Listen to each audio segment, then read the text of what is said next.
Okay, well, we're going to touch on all of that today, and whatever we don't get to today, then you'll just have to come back and make an appointment so we can talk one-on-one about whatever you're working on. So the first and foremost thing that I want to just go ahead and get on the table right off the top is the fact that research takes time, for that very reason, that there's a lot that is involved, and it takes a lot of time. So if you don't give yourself adequate time, you will find yourself in a situation where you're frustrated or potentially in a position where you have to take shortcuts, which could harm you in some way. So if you estimate the amount of time that you think it should take to get your research done, go ahead and double that. So if you think, oh, this paper is due in 3 weeks, I will only probably need about a week to work on it, go ahead and double that and give yourself 2 weeks. Whatever it is that you think it's going to take, go ahead and assume it's going to be more. Because life is going to happen, then you're going to find stuff or not find stuff, and then you're going to find stuff that you're struggling through. So it's going to inevitably be more than what you bargained for. Expect to make trips to the library, and by trips to the library, I mean physically going in and talking to the research librarians who might help you find what you're looking for, or virtually to the library where you're accessing the databases and resources that they have online. And you want to allow the time that is necessary for gathering those materials and, of course, the time that is needed to read through what you find. And you will likely find a lot more than you will actually end up using in your paper. So go ahead and plan for that as well. I like to say, think of the research process as a scavenger hunt. And what's important about thinking of it that way is that you begin your process in a very purposeful way, right? When you're doing a scavenger hunt, you're doing so for a purpose. You know specifically what you're looking for and why. And so that's where you really need to begin. Identify what is the purpose of this research assignment and who is the audience, whether that be just the teacher, the professor, or the field within which you are writing this document that you're entering into. And so think even beyond just this class or this particular teacher, how does what I'm writing contribute to the body of knowledge on this subject? So based then on that purpose and audience, you want to consider what is the problem that you're trying to solve? What's the issue that is at the heart of this particular research project? And what is the question that I'm trying to answer? There's always a research question. You don't ever do research for nothing. Right? You do research because you want to find an answer to something. Where's the local Walmart? Who is the best person to go to for getting my hair done, right? You have a question, so you go and find the answer. That's what research is. So you begin first with what is the purpose of this and what is the key question that I'm trying to answer as I do my research. So what is that key question or problem? That's what you need to be thinking about. One thing that I want you to be mindful of also is that your subject area or your topic, whatever it is that you're researching, has been studied, written about, and perhaps even debated before you got here. So as I said before, what you are doing is contributing to that conversation that is already going on. Your research is all about looking at what has already been said or done on that topic. And that's what you want to look at, is who is saying what, who is doing what research or studies have been done, and what conclusions did they come to. But that's not enough. You then need to consider, how do those different things contribute to this thing that I'm doing? What is the relationship between what they have already said and what I now am going to say? The purpose of doing research is not to show that you read a whole bunch of stuff. It's to take what you have read and do something with it. And that's what your research, that's where your project comes in. So let's go ahead and talk about Google, because that's our favorite thing, right? But just know that Googling is equivalent to fishing in the ocean. You might find a fish, but you probably gonna find a whole bunch of other stuff too. Some seaweed, some sharks, some foolishness. So be mindful that not all sources are created equal. And as you go fishing and looking for resources, think about what it is that you find. What is it that you pull up out of the ocean? What is it? Is it a book? Is it a chapter from a journal? Is it just a website that somebody randomly threw up? Who is this person that has put these words together? Because based on that, you then can determine whether this is going to be useful for you or whether you need to throw it back. So if you had a lump on your neck, who would you go to for advice? Your roommate who's a biology major? the Nation of Islam brother who's on the corner selling magazines? You might know something about it. Or would you go to your primary care physician who's been practicing medicine for 20 years? Who's the better source to talk to you about this thing you found on your neck? Now, the reality is your biology major roommate may know a little something about it, but how well does their knowledge stand up to the knowledge of the primary care physician? Even the brother on the corner might know something. Maybe he was a biology major when he was in school, but you don't know, do you? So you gotta ask those questions. Who is this person that's giving me this information? And is it a source that I can trust?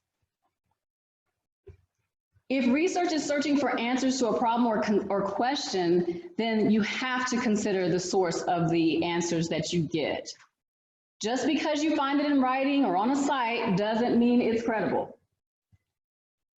Even in the previous example, your primary care physician might lead you to someone who has more knowledge or more expertise in that area. So save yourself time by searching in spaces that have a better ratio of good to bad information. So how do you figure that out? How do you determine what is a good source and what isn't?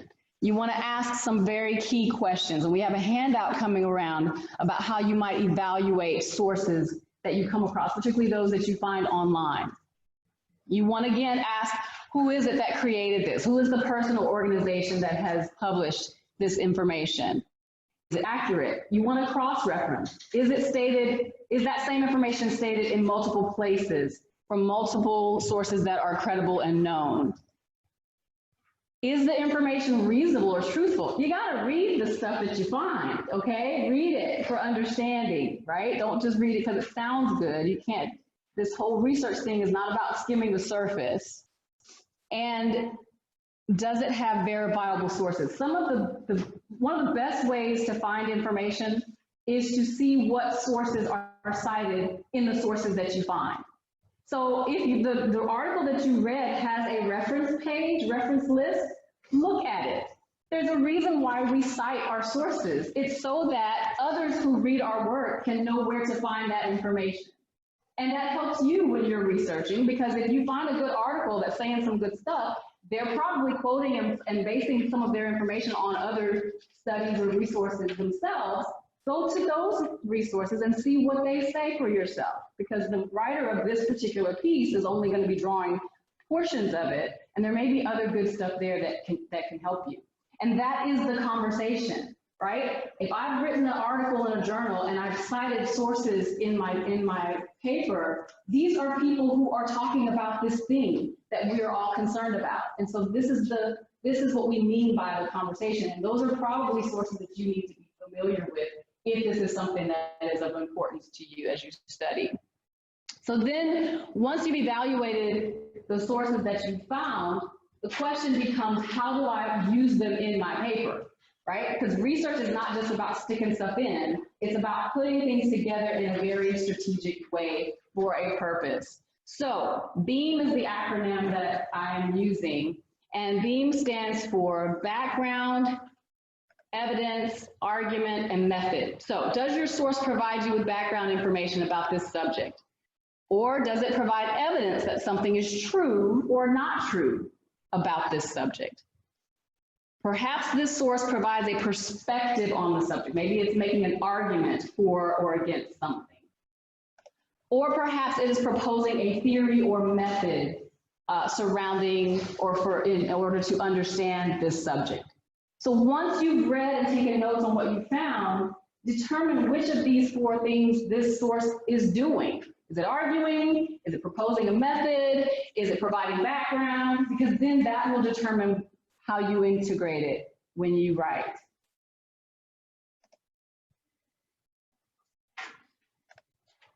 Okay, so let's talk about the reading process when you're doing research, because most research documents have some form of a literature review that is required. And so as we read then, as I said before, this is an active process.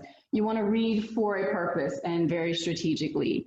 It's about studying and observing the information that that source provides in whatever form it is. As I said, it might be a book, it might be an article, it might be an experiment, but you're studying this in order to get an answer to your question. So you want to think critically and extract the relevant information. And what makes it relevant is that purpose that you're using it for, and the way in which it is answering your key question or problem. Now, I've already said that the research process takes time, and so what I propose is that you give yourself enough time to break up the process of gleaning all of this information. You got 20 articles you're trying to get through. Don't set yourself up for failure by trying to get through all 20 of those in a day, right? Plan out your life and give yourself the space to take breaks. You want to divide up your reading and study sessions and give yourself a reasonable schedule. Think about what you can actually handle at a time. Can you get 3 articles read today? Can you only get 2 articles and a book chapter, or maybe a book chapter and a couple of videos? Plan it out, and then space out your reading and your study according to what you can do. Then when you approach your first article, let's assume it's a scholarly article, I suggest reading the introduction and conclusion first, getting a sense of what this person is saying and arguing, thinking about whether they're giving you background or whether they're proposing a theory or what have you. Then go back and look at the methods or procedures that there are in you, and determine how this person got to their conclusion on the basis of those steps that they followed. Are there parts you don't understand? You get lost somewhere as you go through the article. Make note of those things that you have questions about. Write those questions down. At that point, you take a break and email someone who can help you answer those questions. You don't just push through and be like, oh, well, I'm just stupid. No, find out what this part of the article is that was confusing for you. Partner with a classmate or study group and share the questions that you all have about what you've read thus far. Come here to the Writing Center and ask us if we can help you figure out some of the jargon or language of a particularly scholarly work. You're entering a conversation that that has been going on before you. So it is expected that you will not be familiar with everything that's already being talked about.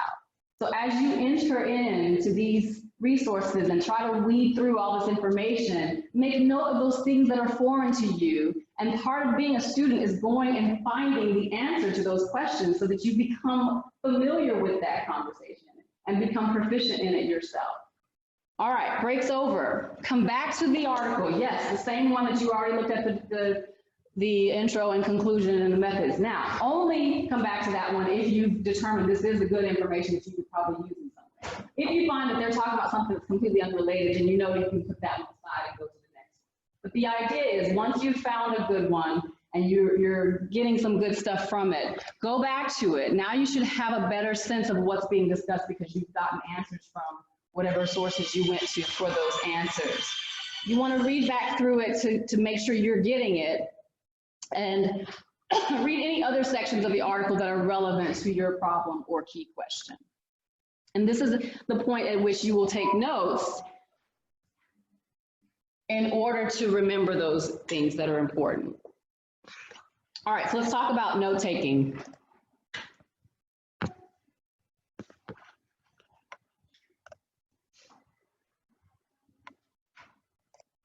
You want to have a very strategic method of note-taking so that you don't get into trouble later with improperly citing your sources and plagiarizing.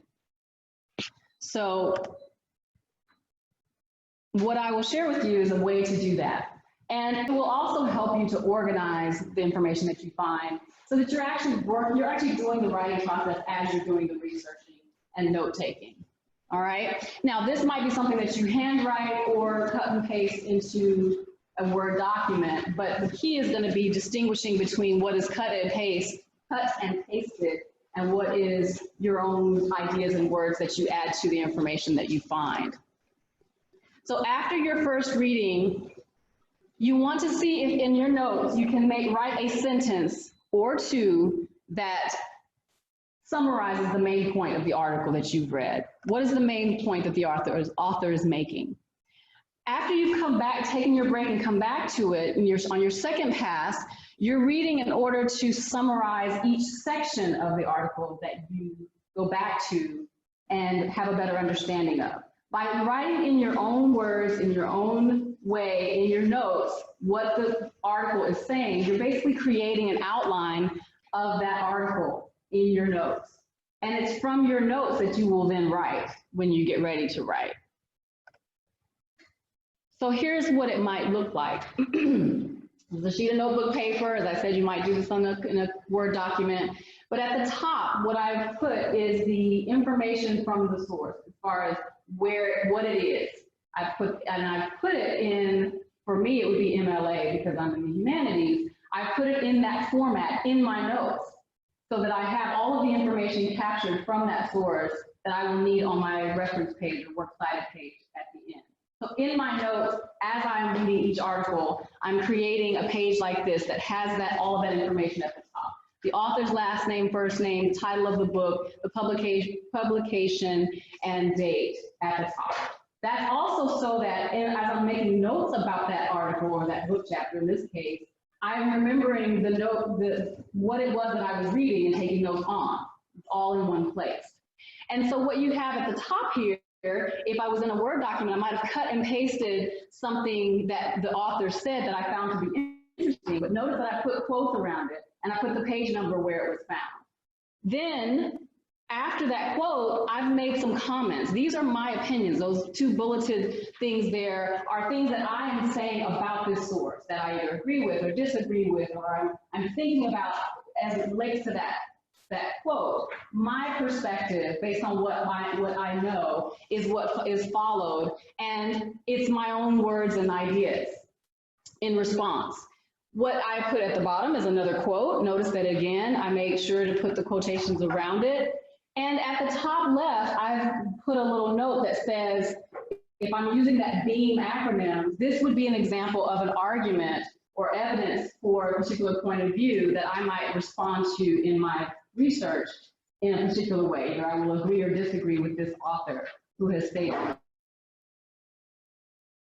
this thing. So in my notes, I'm already beginning the process of capturing key quotes and my response to them and distinguishing the quotes from the ideas that I have about them so that in my ultimate paper, it will reflect that as well.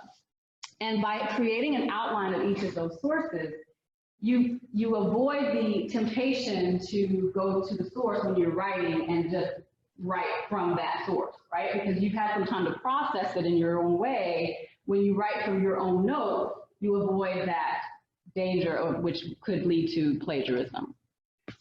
But more than that, it also is what research is. Like you're getting the knowledge and information for yourself to do something with it. All right, so often I have students come in and say, yeah, my professor's asking me to write a literature review. I have no idea what that is. Well, I can assure you, if you hate literature, we're not talking about Shakespeare in this instance.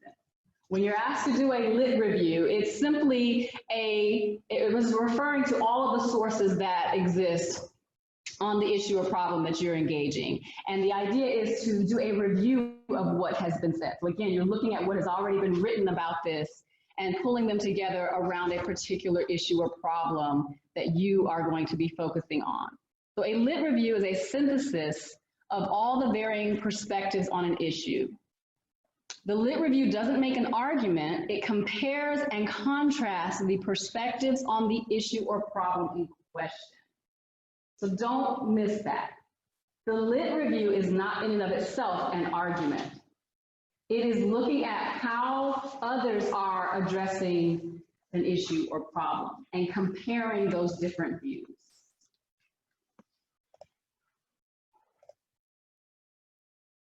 So, in your literature review, you want to summarize the main point that each source makes, which should be easy because you've already done that in your notes. Then you want to discuss the relationship of each of these sources to the subject or issue at hand. What you're looking for are the gaps. What is not discussed? What perspective is not represented? What questions remain about the issue after looking at the literature that you are reviewing? So my little diagram here is meant to demonstrate each of these circles would be an article or a source or chapter from a book, whatever. And the overlaps represent the places where they are in some way or another engaging with a common issue or problem. And so then your job is to talk about those overlaps. What is the relationship of this article, which might be providing background information, and this article, which might be showing evidence of something, and this article, which might be proposing a method or theory? How do those things relate? That's the question that you're looking to answer in your literature review, and you're looking to show what that relationship is.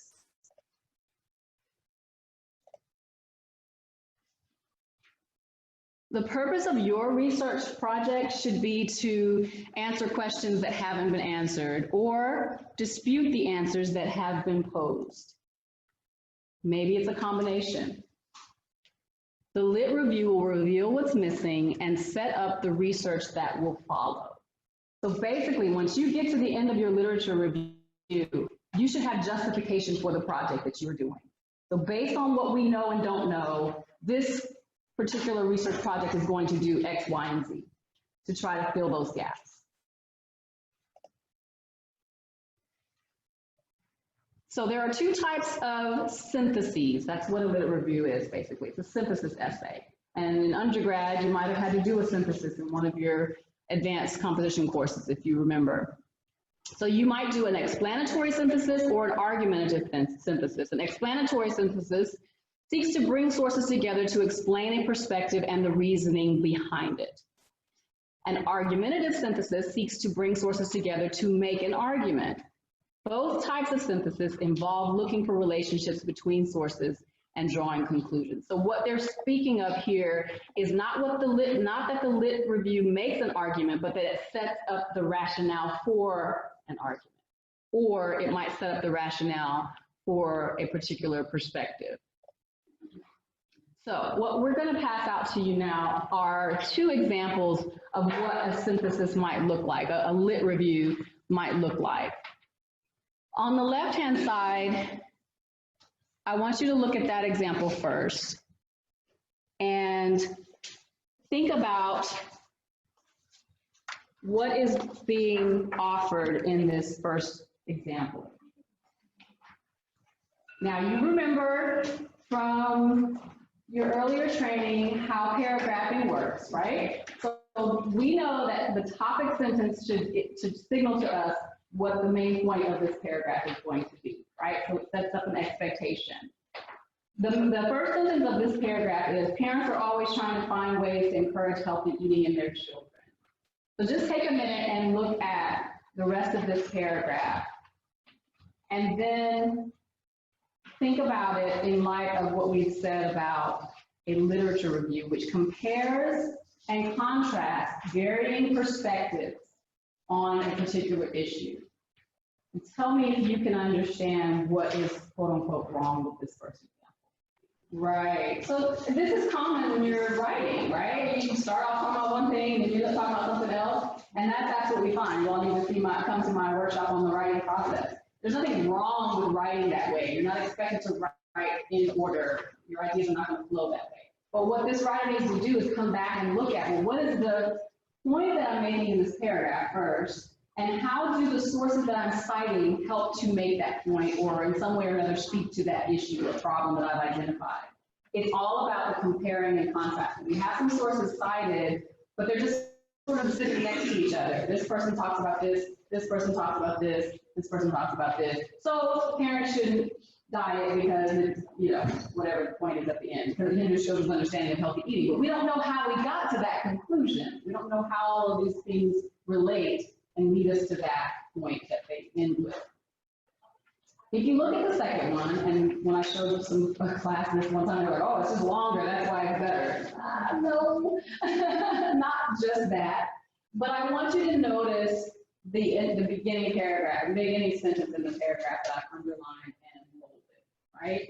So parents are always trying to find ways to encourage healthy eating in their children. That's the problem or issue. Different scientists and educators have different strategies for promoting a well-rounded diet while still encouraging body positivity. Now we're set up for what's going to come. What's going to come next? And that's a discussion of these scientists' different perspectives on this issue. 2 key factors of a lit review: problem or issue, the way in which others have addressed that problem or issue. Then what follows is an explanation of that. So we have David Just and Joseph Price, who suggest in their article, using incentives to encourage healthy eating in children, that children are more likely to eat fruits and vegetables if they are given a reward. That's one perspective. Similarly, notice the writing here. We are comparing now that another source had a similar view. Elaine and Ben Joseph, I apologize for the bad capitalization, is all over the place. Don't look at this for grammar. A doctor and writer for Kids Health encourages parents to be role models for their children. She states that parents who are always dieting or complaining about their bodies may foster these same negative feelings in their kids. Try to keep a positive approach about food. This is Ben Joseph. Then Martha Never and Miwan Chai support Ben Joseph's suggestion. So here again, the writing says, here's how this next source compares to the one that I just quoted from, right? And they go on to talk about what Never and Chai say. Then we come to the conclusion that by following some of these ideas, parents can help their children develop healthy eating habits while still maintaining body positivity. So we understand how we got to this conclusion because we've been led there by the writer of this particular literature. Make sense? Okay, so the Purdue OWL is my favorite source for writing stuff. Professors in the room are nodding. Yes, we love Purdue OWL. So for expectations of your particular lit review, for your particular assignment, of course, your professor will determine what he or she requires. But you may also go to owl.purdue.edu and find more information about writing lit review as well as other writing things.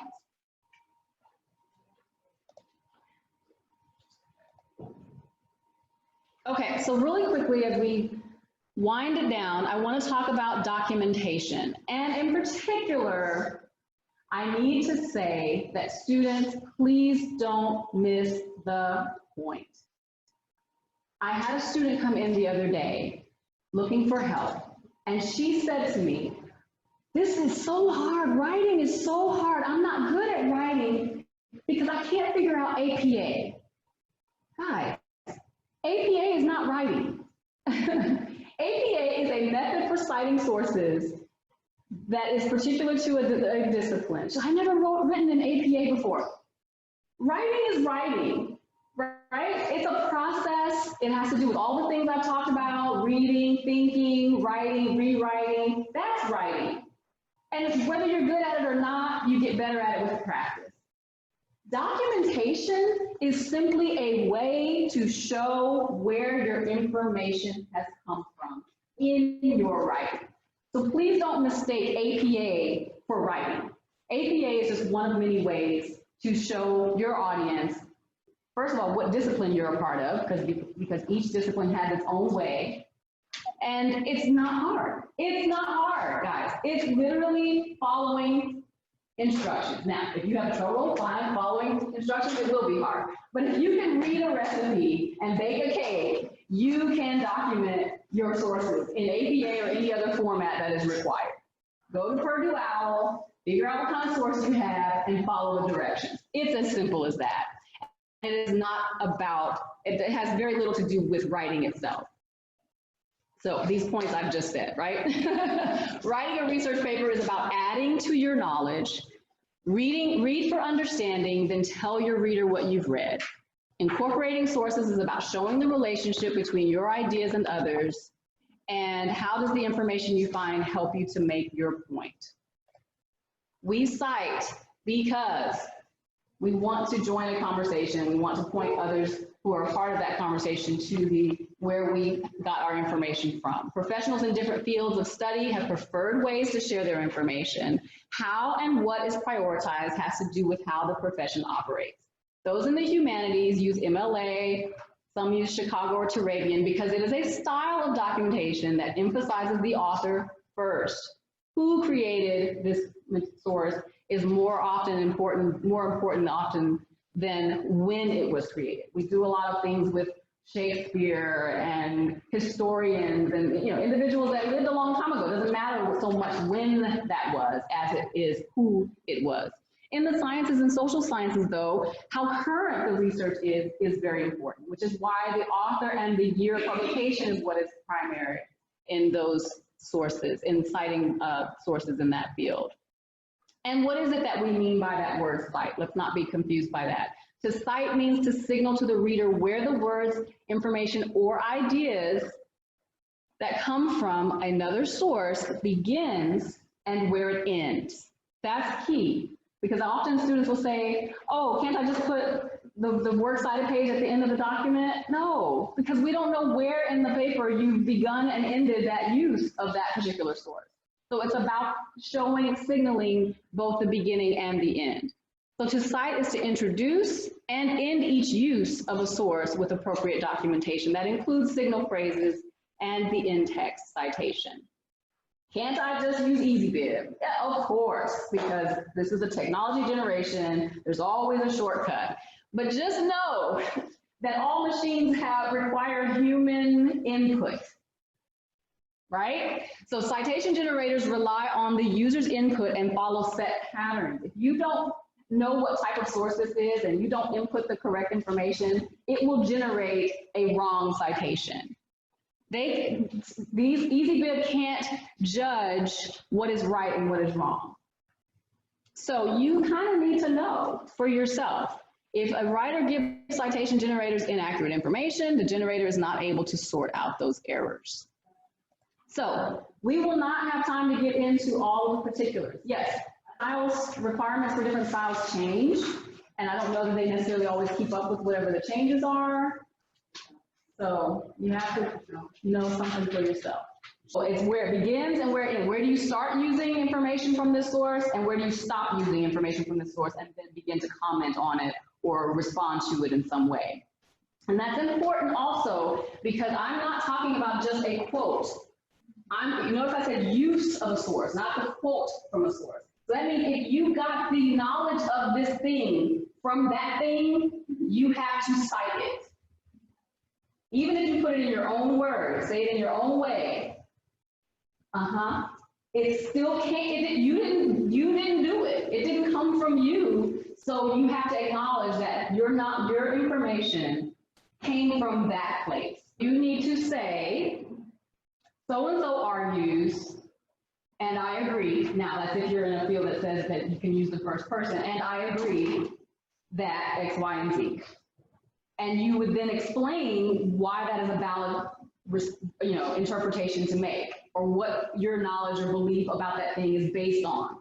But you still have to acknowledge that it is stated by others in your support of that very thing. First of all, determine in terms of the language, there will be professors who are going to frown on use of the first person. So you'll have to find a way to word it without using first person. In the humanities, we use the first person all the time.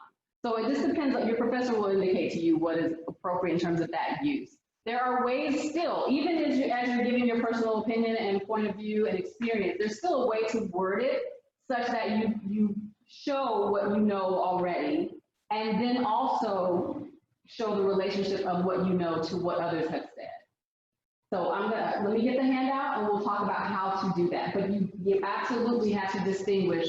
If you were just writing, and actually I would say, write what you know first, and then go and do your research and see how it compares to what others know. But it's the relationship of the two that still has to be clear when you put that final paper together. I often tell students when they're writing a research paper to write. Part of the writing process is sort of getting out on the table everything you know about a subject first, before you read anything. What you want, what you believe, what you know, what you think, all of that should be part. So again, y'all gotta come to my writing process workshop because I've already talked about this somewhere else. But you get all that out first, and you have your perspective first. Then you go and do the research, and you see how what you know, what you experience, what you think, and what you believe compares to what others have said or done or say. You see what I'm saying? So then at that point in your writing of it, you're showing us how those two compare. That's what it is. in the writing of it, how to kind of balance what you say versus what they say. And this is a way to kind of help you figure out the language that you can use, particularly if you're not able to use first person. There are some, these are what I call templates that you can use as a way to word the ideas that you want to discuss in your paper. So as we wrap up, I am just going to quickly show the basic difference between APA and MLA formatting. APA papers have 1-inch margins, everything is double spaced, 12-point font, indent the first line of the paragraph. Every page of your essay should include a page header, the title in all caps, and in the upper left-hand corner, a running head. I think the new version of APA, I don't know if your professors are going with the updated version, doesn't have the running head on every page as it used to, but you'll need to ask what they prefer. And then the APA documentation requires a title page, and this is what it would look like. It includes the your first name, middle initial, and last name, your institutional affiliation, professor and school. You also have the running head at the top. It's justified left, and the page number is on the right, top corner. All right. MLA is a little different, but similar still. You double space everything as well, 12-point font, but there's no title page when you're writing for MLA with MLA format. Leave 1 space after the punctuation, set all margins to 1 inch, indent the first line of the paragraph, and you have a header with page numbers located in the upper right-hand corner. So this is what an MLA formatted paper would look like, which is slightly different from the APA. It's important to know that difference. And particularly that MLA does not have a title page. So this would always be the first page of an MLA formatted paper. You would list your name, your instructor's name, the course, and the date in the upper left-hand corner. The paper title is centered here, and you have a header in the top right with your last name and the page number. Notice that the paragraphs are all double spaced and indented first line of each paragraph. So for particulars on citing, for research, for documentation, for writing help of any kind, you know where to find us. This is the place. We're on Instagram, Facebook, and we have a website that you can go to, which has all the resources that we have in here as well. So I wish you much success in your research projects and writing.